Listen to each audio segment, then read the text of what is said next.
Welcome to the 121st edition of Make Pro Wrestling Majestic Again. I am Tigerhite. And I am Peanut Gallery. So, we're going to get right into it. Before we really dive deep into this, Wrestle Dream will be on next week's show. Yes, because I don't watch shows on Sunday. Yeah, we don't do it on Sunday. Peanut Gallery, you need to fix your hat a little bit. It's all bumped in. So, let's go into Raw. It had a 1.465 million next to a 1.353 and a 0.41 demo instead of a 0.4. So a boost nonetheless, but a smaller boost. Of course, he has to leave now. Once again, we have Judgment Day versus Kevin Owens and Sami Zayn for the Undisputed Champion. It was a good match, but Triple H, you got to do something else. The combination of Judgment Day, Kevin Owens, Sami Zayn, Cody Rhodes in some sort of sequence is pretty much beating a dead horse. It's going to be something that you're going to have to deal with until Survivor Series. Oh, God. Because that's going to be the War Games match. Yeah, can you at least separate them and then bring them back? We just need a break. We need a break. I mean, if you're going to do a Survivor Series, incorporate another team into it, have Kevin Owens and Sami Zayn face them a few times, and then reincorporate Judgment Day. At the very least, then we can have a break. But no, we're not doing that. Dominic Mysterio took on Dragon Lee for the North American champion. It was a good match. Dragon Lee was pretty much on all three shows this week. Mm-hmm. He was on Raw, he was on NXT, and he was on Smackdown. So I think that's really cool, and you can tell that they are really on Dragon Lee right now, which is a positive, because they need to look towards the future for the next luchador. Seth Rollins' segment was fine. Nia Jax cutting a promo was fucking awful. I heard about that. Oh, it was dreadful. Yeah, I heard. Like everyone was just not on top of things with her. Oh my God, man, it was so rough. And then poor Zoe Stark, bless her heart, trying her best, but Nia is just not her. Why bring back Nia? I don't get it. She has not improved, and I know Rhea Ripley's on a break, but there's going to be a point in time when she's actually going to injure somebody. Luckily, it wasn't Rhea. Pretty much anything else was just a nothing burger. Cody kicked off the show. Who cares? Otis and Bronson Reed actually had a fun little Haas match, though. NXT had a significant drop. Why? Because Becky Lynch was not promoted to be at that show. Mm-hmm.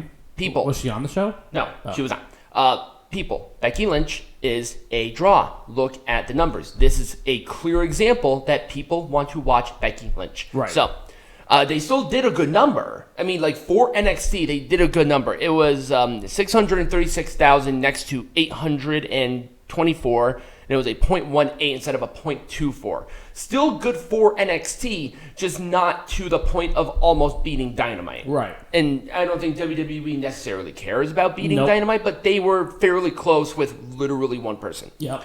One person almost beat an entire roster full of incredibly talented people with billionaire daddy's money backing them. How does that make you feel? Does that make you feel good? Anyway, NXT, the contract signing was good. I really liked that they had Trick Williams added to not only the number one contender's fatal four-way match for the North American champion, but beating him. Mm-hmm. Because remember, the original plan for this show was Mustafa, but obviously he's not with the company anymore.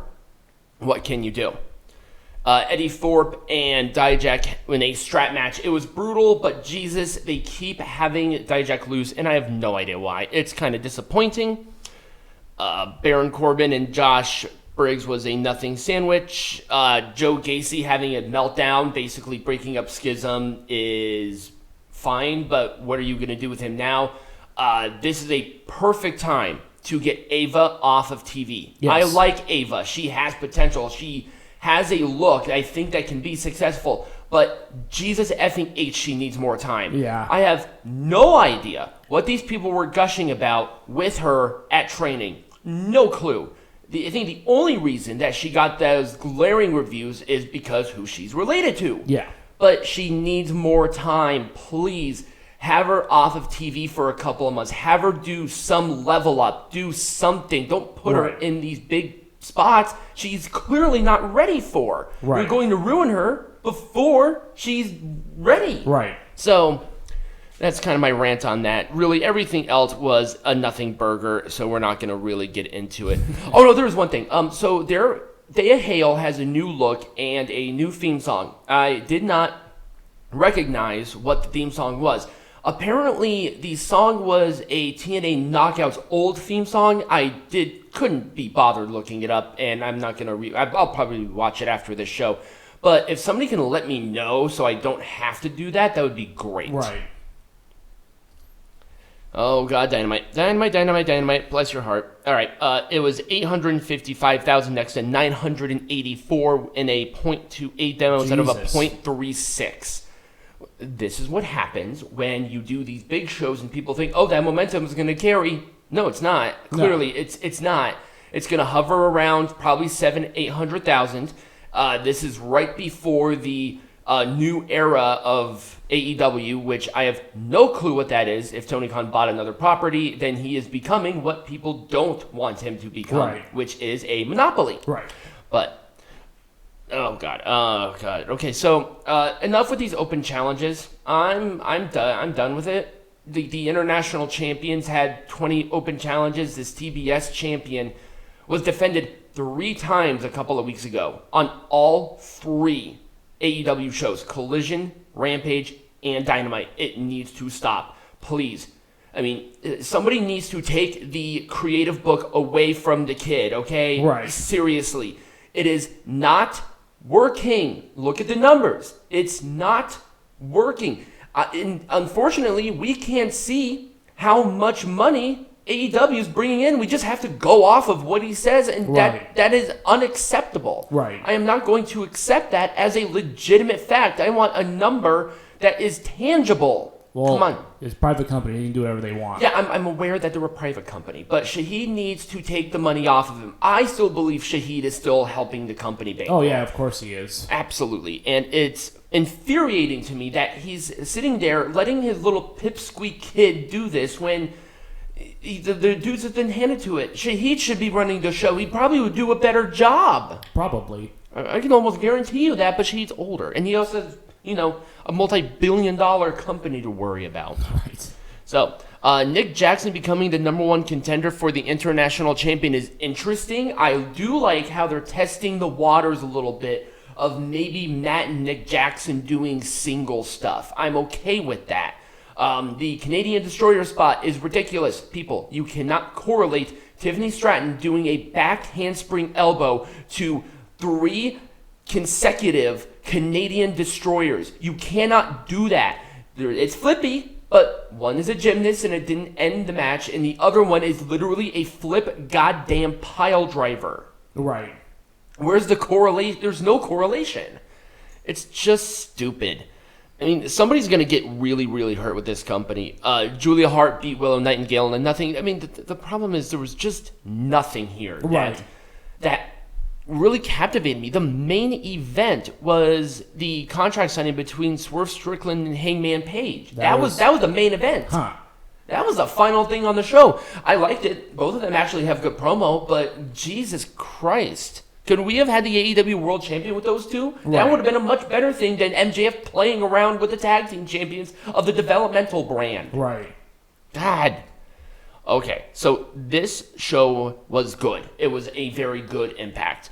I do have numbers from last week. It was 104,000 with a .01, so demo didn't move. But once again, a very solid number for Impact, actually. I'm very surprised. This main event between Trinity and Gazelle Shaw was awesome. Every time I see Gazelle get into that ring, she just impresses me more and more and more. Mm-hmm. And it just is such a breath of fresh air. WWE needs to keep Gazelle on that leash as much as mentally possible. Yeah. Same thing with Naomi. Naomi is great. She is a great addition to this roster. But man, they got to keep them around. Sabin and Allen Angels had an X Division champion match. It was fine. They're building to Bound for Glory, which is great because they need to do that now since now we're in October. Yep. They have Bound for Glory season. Yep. They have a couple of weeks. The Joya thing is annoying. They did a little ceremony, but then the Rascals interfered, and then there was a tag match which I liked, but Yuya Uemura still left, so there was really not much of a point. And Tommy Dreamer's old and fat. Rhino still looks exactly the same. He's blocky. He's built like a mini fridge. But that's really Impact. There was just some good sprinkling things, but that main event I'm just going to gush over. It was awesome. Speaking of awesome, let's talk about SmackDown.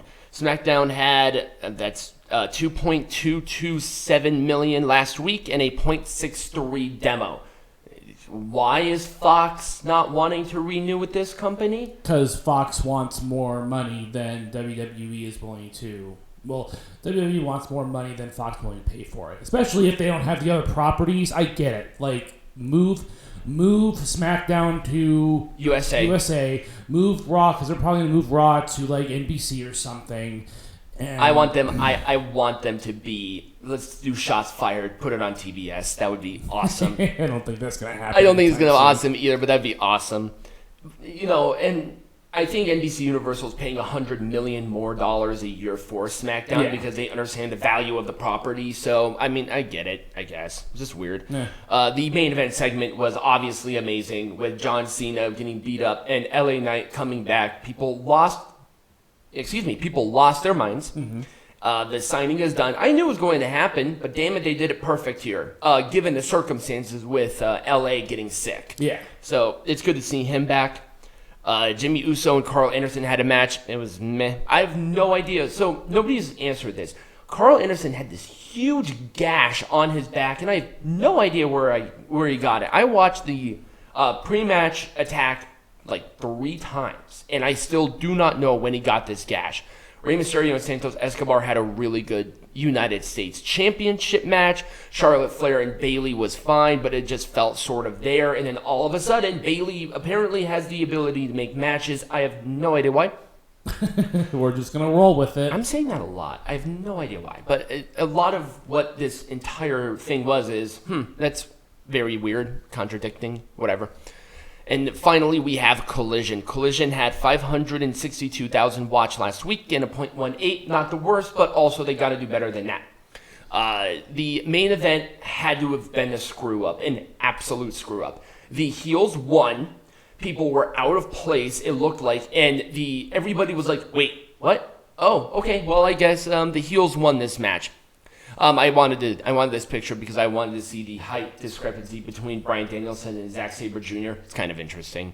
Daniel Bryan also has an enormous head. I called him Daniel Bryan. I think Bryan Danielson is his slave name, even though that's his actual physical name.